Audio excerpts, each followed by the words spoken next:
Recording studio Sunauli. तो बोला कैसे होई लड़का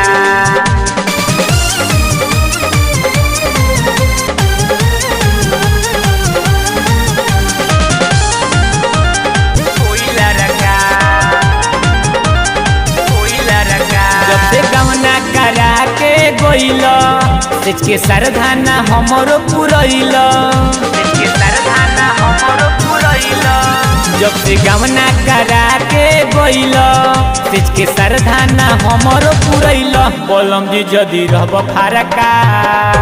तो बोल कैसे होई लड़का बोलम जी जदी रहब फारका तो बोल कैसे होई लड़का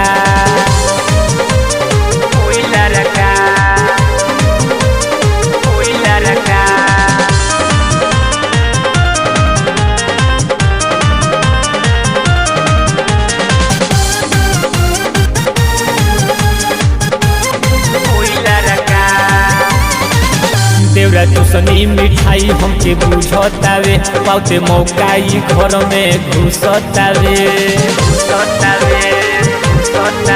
देवरा तुसनी मिठाई हमके बुझतावे पाउते मौका ई घर में घुसतावे रोजे मारता देवरा ताना लूटे चाहे जवानी के खजाना बोलम जी जदी रहब फारका तो बोला कैसे होई लड़का बोलम जी जदी रहब फारका तो बोला कैसे होई लड़का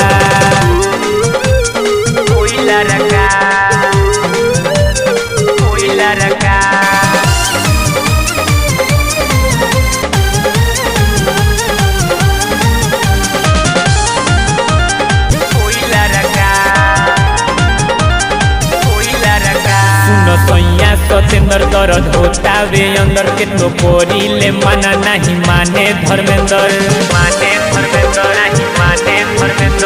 सैया सतेंद्र दर्द होता वे अंदर के तो कोरी ले मना नहीं माने धर्मेंद्र खाली बोलता बतिया बरका लागे दिलवा में हमारा धड़का बोलम जी जदी रहब फारका तो बोल कैसे होई लड़का बोलम जी जदी रहब फारका तो बोल कैसे होई लड़का जब से गवना करा के गइल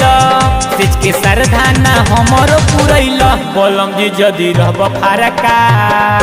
तो बोल कैसे होई लड़का बोलम जी जदी रहब फारका तो बोल कैसे होई लड़का जगदम्बा रिकॉर्डिंग स्टूडियो सुनौली।